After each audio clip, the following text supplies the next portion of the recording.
Hi, I'm Coach Corey Wayne, and this is my video coaching newsletter. And the topic of this newsletter is going to be, she cheated on me and then friend zoned me. Well, that can't be good. Well, I got an email here from a viewer, but before I get into it, I got a quote that I wrote down. And it says, one of the hardest things you'll ever do in life is to walk away from jobs, people, careers, businesses, relationships, cities, countries, etc. that you really love, but your heart leads you in a completely new direction to build a life and lifestyle that is someplace different from where you are now. Maybe it's a new career, relationship, business, place to live, place to vacation, etc.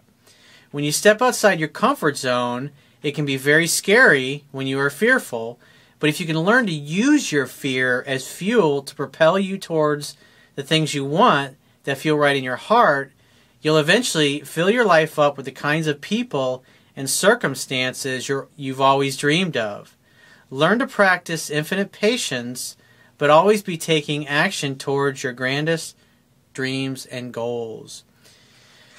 So that's the tough thing is when you're in a relationship, or whether you just broke up with somebody, or deep down you kind of know that the relationship should end, because most of us tend to stay in relationships long past the point of where we should have hit the eject button, so to speak. But it's hard when you're emotionally invested because you care about that person and you're always fearful and you think, God, well, what if the next person's not as awesome? Because no matter how many successes you've had in your life, there's still going to be some doubt that the next time around that you're going to find someone better or at least as good as what the relationship was that just ended. And that caused a lot of people to hang on to things way before or way longer than they should, because the fear of what it'll be like to be single again keeps them from doing what they really need to do. And so that, like for me, I can speak from personal experience, learning to let go of breakups or rejections or just relationships that didn't go where I thought they would go, or at times ending relationships where there was an intimate one, or a business relationship in some cases where you just get to a point you love the person, but you realize, you know what, your goals and your values and your outcomes are no longer aligned. You're just simply not going in the same direction, and that's really hard. It's really tough to end a relationship, especially those first 5 to 6 months in between that relationship ends, because you always wonder what it'll be like to go back. You're tempted, especially if you fall upon some difficult times or some hard times, it can cause you to question your decision-making process. So let's get into this guy's email. He says, "Hi Corey, I've been dating a girl who unfortunately cheated on me. Well, she admitted it to me when I challenged her, and she said we weren't really together. So in other words, she lied about it until you pushed her for it." Those are like some major red flags 2 sentences into your email. So he says, "Well, I'm glad one of us knew that." He says her excuse was, "I never gave her enough attention at work." He says, "However, at work she sulks when I can't see her because I'm busy. And if I'm not around her place nearly every evening, she also sulks." I would say maybe at times she did that, but more than likely, a girl's not sulking over a dude that she's dumping and cheating on, basically. So he says, the thing is I want a balance, so I get time with my friends too. So I think she used that against me. He says, that's beside the point for now, as we broke up 3 weeks ago, mostly because I found it hard to trust her, as new male friends would pop up in her life every couple of weeks. Yeah, when you see things like that, she's just basically keeping you on the side, kind of keeping you on the hook a little bit and kind of baiting you while she's lining up a suitable replacement for herself, and a lot of women do that. So he says, she basically put me in friend zone, and in response to friend zone, I walked away saying that's no good for me. She contacted me on 2 separate occasions since then, once delivering a cake to my office. Well, that was nice. He says, and I tried to set dates, but was told by her that it would be too emotionally painful for her. So I said, okay, contact me if you change your mind. She texts me a few days later saying she dreamt of me with her head laying on my chest. That's when I test back, is like, that's pretty hot. Well, I dreamt of you with your head on my chest after we just finished having sex, so how soon can you get your little ass over here? That's the kind of shit you text back right away. Love is playful and fun, and so if she reaches out, assume that she wants you and facilitate it, the two of you getting together in a fun, playful way. The average guy wants to get into all the relationship drama and what are we to each other, what are the relationship labels, what does this mean if we get together and hang out? And he just totally get in the way of just hanging out and having fun together, because at the end of the day, a relationship starts when two people get together and they hang out and have fun and hook up over and over again over the course of several months, to the point where they simply don't want to hang out and hook up and have fun with anybody else at that point, because they're pretty much always together. That's the process. And when you break up, you're basically starting that process all over again. But where a lot of guys make the mistake is they assume all of their history really matters. It really doesn't. Because at the end of the day, a woman's not going to get rid of you when her interest is still high. She's going to get rid of you when her level of attraction and interest is really low for you. Usually because you've done too many things wrong to turn her off. So he says, 5 hours later, before I got a chance to reply, she texted to say she shouldn't have sent that.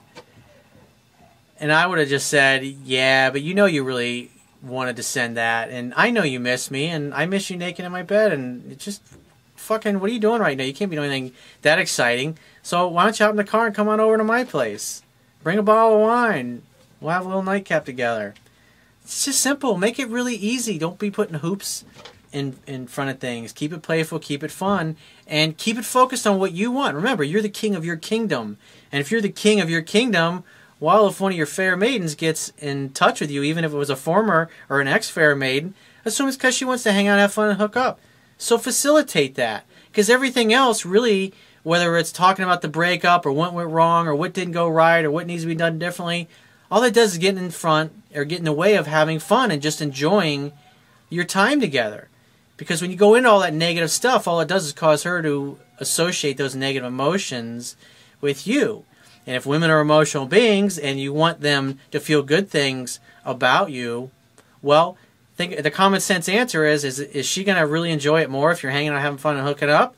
Or if when you talk to her, you're going to be dragging all these old emotions and skeletons out of the closet and making her feel like crap, or making her fear that potentially she's going to feel like crap, or there's going to be some kind of unpleasantness or some kind of confrontation.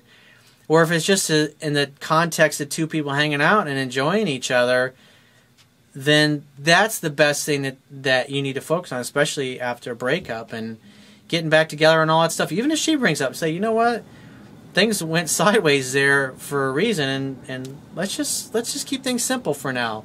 Let's enjoy each other, let's have fun together, and we'll see where it goes. And you know, we can talk about getting back together or official labels in the future, but right now let's just try to get right, having a good time together and enjoying each other with, I mean, think about it.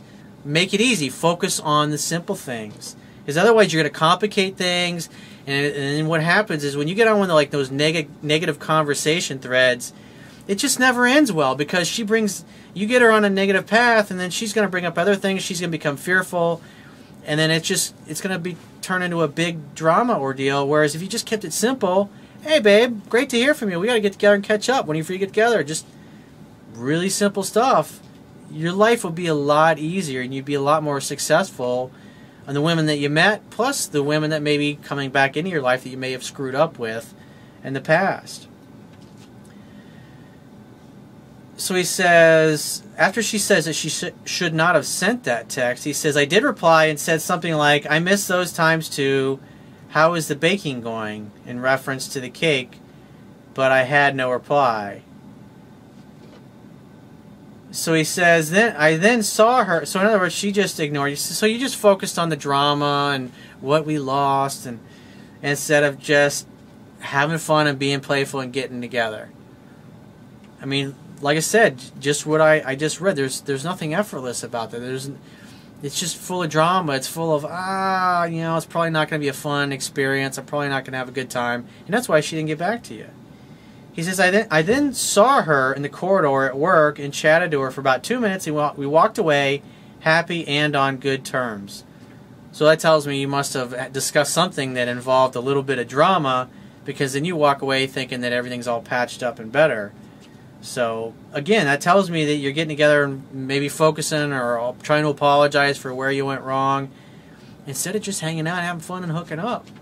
He says she then emailed me 20 minutes later saying she loves seeing me, and I always really lift her mood, and I make her feel really good. Can we be friends again and hang out from time to time?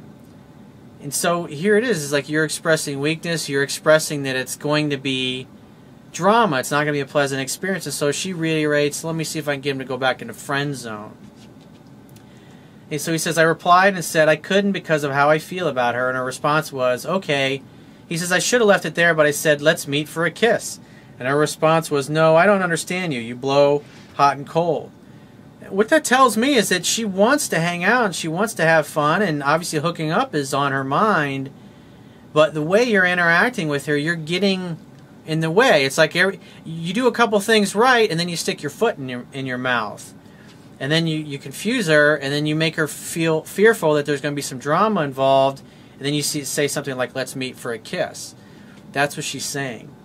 Keep it really simple, dude. You are complicating things totally unnecessarily. And so this girl's trying to come back to you, but it's like you're fumbling the football. So he says, I replied saying, okay, well, I can probably see where you're coming from, but I'm still into you. Call me if you change your mind about meeting. It's good to see you happy. He says, bit of a dumb email, but I did it too quickly, and I didn't gather my thoughts. What do I say all the time? It's better to think about things and to contemplate, maybe sleep on it, and respond in the morning. Because if you don't get back right away, she's going to assume that maybe you're out with another chick. And at the end of the day, if you're trying to get a girl back, and it's a scientific fact that women are more attracted to men whose feelings are unclear, what do you think you need to do? So he says, I didn't gather my thoughts, so I realized I may have screwed up. He says, finally, Saturday night has just gone by, 5 days after our conversation where we met up in the corridor at work, and she texts me about 11:45 p.m. with gobbledygook message as though she was drunk. It was 2 words, something like, a bunch of FFHDYS, and there was a bunch of nonsense. He says, I didn't reply. I'm thinking maybe it was a test to see if I would reply.